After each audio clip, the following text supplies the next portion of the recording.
Hello, and welcome to this week's episode of Margaritas with Marguerita Cheng, CFP Pro. I'm Hope Katz-Gibbs, producer of the show on the Incandescent Radio Network and Incandescent TV.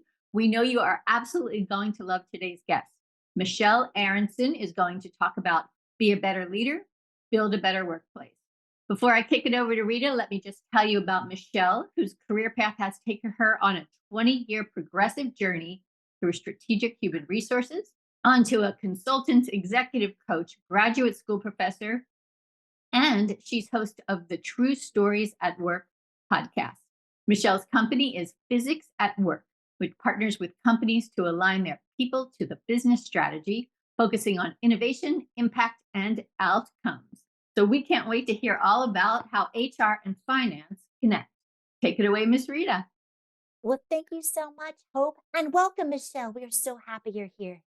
Thanks. I'm excited to be here. Absolutely. And so I'm just going to jump right to it. Some listeners may be wondering what HR has to do with financial planning. And of course, I did prepare some numbers, but I'd love to hear from you. What does HR have to do with finance? Well, since I spent my whole career in HR, I think everything. But just from a tactical level, when you are starting a new job, negotiating your salary is a really critical element of your future financial success. So, whether it's the stock options that you're asking for, or the salary or bonus, all of that stuff accumulates over time and grows exponentially. So I would say everything. I love that. And we're going to ask you for some tips. But Hmm. Michelle and I exchanged some emails and I did some number crunching. So imagine if you earn an extra $1,000 a year for 40 years, and that $1,000 grows at 4%. Folks, 4% is kind of conservative, but that's okay. I want to be conservative. That's $95,000 over your lifetime. Now, that was only $1,000 a year. $5,000 a year over 40 years at 4% is $475,127. 10 grand a year, 40 years, 4%, $950,255. And 20K a year, 40 years at 4%, $1.9 million. 1.9500 to be exact. So you can be a millionaire.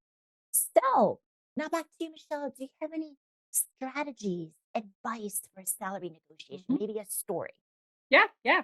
I just want to add on to what you were saying, though, because those are just the flat numbers. Those don't include bonuses that you're getting on that money.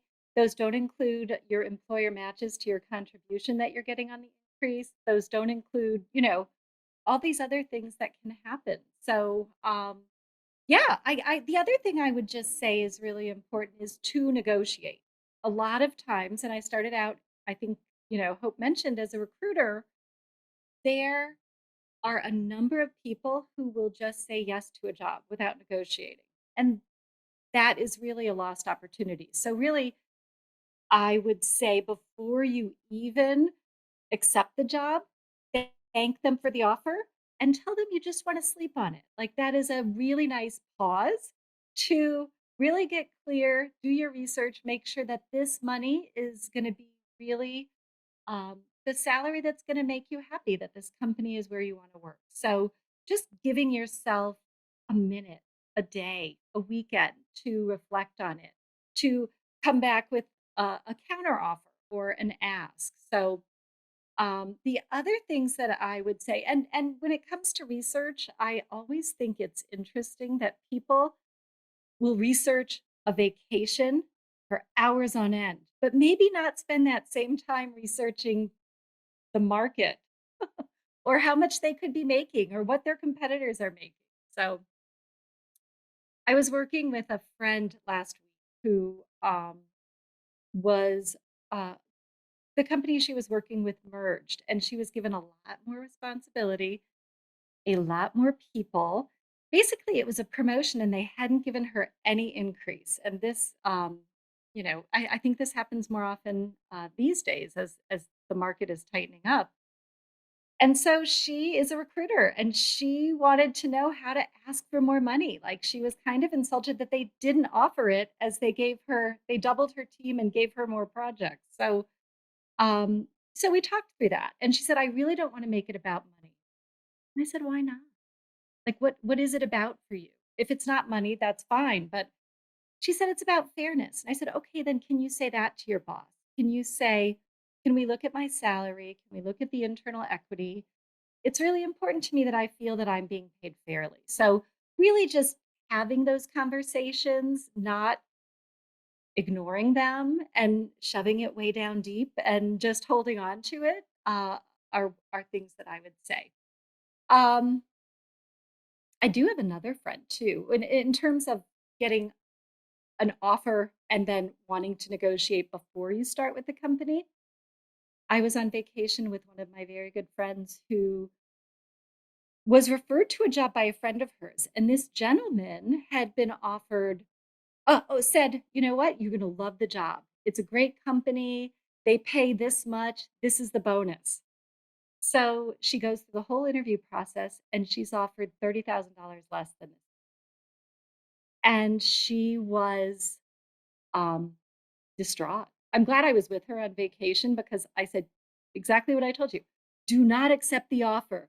No matter what happens, tell them you're going to sleep on it. And so she slept on it and we sort of scripted what she would say the next day. And he came up, but not all the way. And we knew that money was on the table because the prior, person had told her that. So she came at it one more time, very respectfully and politely, and she got all the salary, but not the bonus. So we considered that a win, but that was $30,000. And based on the numbers that you were talking about, Rita, I mean, that's a lot of money over the terms of her career. So it's important, it's difficult. Talk to a friend, practice, but definitely ask. Absolutely. And I'm so glad your friends had you, like you said, practice role play. It Hmm. definitely, I'm sure, helped her confidence. And if you don't have somebody, hire a coach. Talk to your financial advisor. Like, think of how little that amount of money is for how much you can gain over the course of your life. So definitely get practice or help. So, what are you alluded to this a little bit earlier.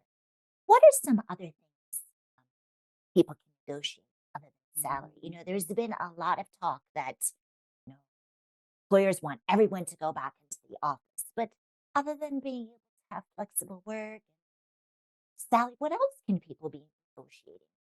Mhm. I think many things are on the table, and it depends on the size of the company and the type of business that it is. But salary, bonus, stock options, those are usually negotiable. I would also say there might be things related to if they have an on-site childcare center. Sometimes you can negotiate, getting your kid in quicker or getting a discount or, other types of services like that.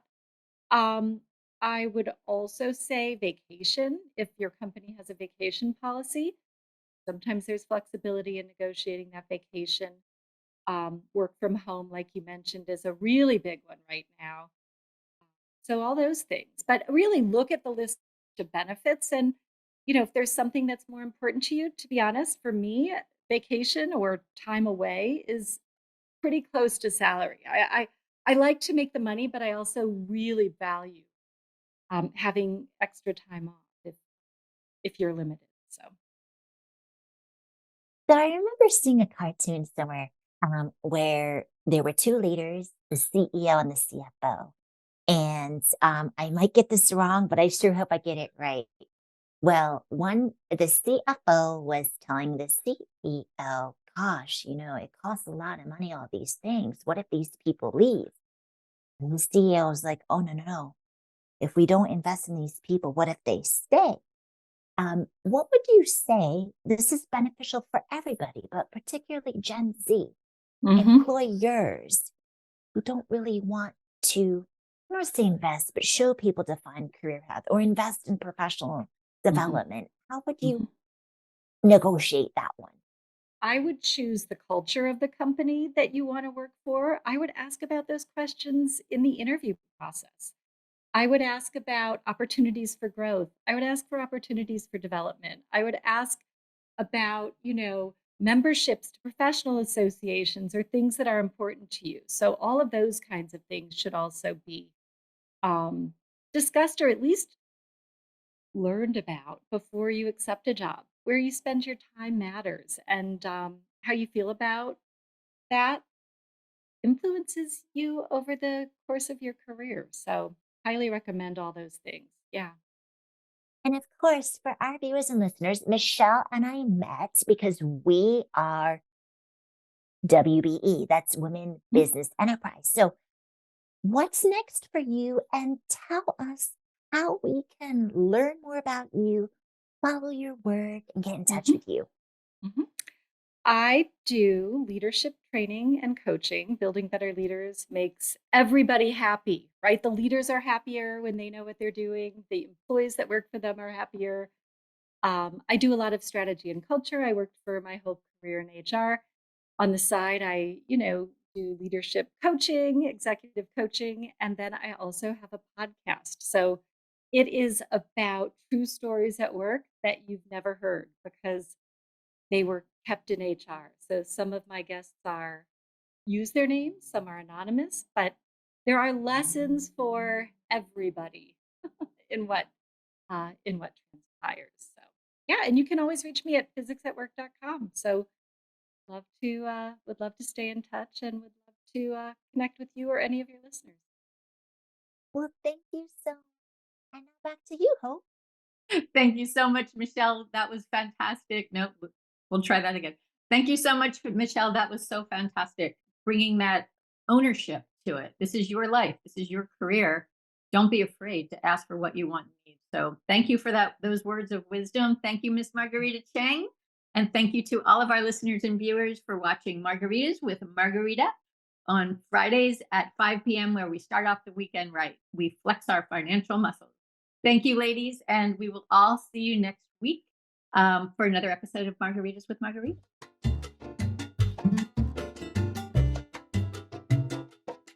Thank you so much for being part of our Incandescent Radio and TV family. This is Hope Katz-Gibbs, founder of Incandescent Incorporated, the PR and publishing company for women entrepreneurs. Our Incandescent Radio and TV shows are brought to you by our advertisers and clients. Margaritas with Marguerita Cheng, CFP Pro, brings us 15 minutes of tips every Friday at 5 p.m. Eastern on Facebook Live, where you'll meet experts who are helping us flex our financial muscles. Find all of the episodes at margueritacheng.com. You'll also meet intuitive psychotherapist Kara Keem, who interviews therapists and other intuitive guides from around the world. Learn more at karakeem.com.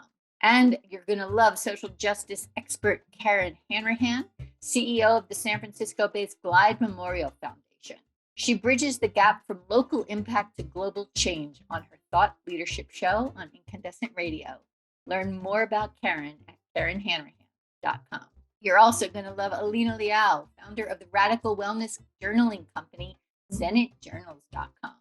Alina asks, have you tried to journal but found it hard to keep up? Zenit makes it easier to journal for your wellness. With Zenit, you can customize your journal with prompts that speak to you. No more blank pages. Your Zenit is your personalized space to take care of yourself. Website, ZenitJournals.com. Feel it, write it, Zenit. You'll also meet amazing Tracy Schott, founder of Voices for Change. Tracy is determined to change the world and end domestic violence. Learn more at voicesforchange.net. And we are so thrilled to be publishing a book for Angela Mitchell, who is the tech expert of case management. And she's also the founder of this fabulous organization, Kids Code 2. She is determined to teach kids to code computers.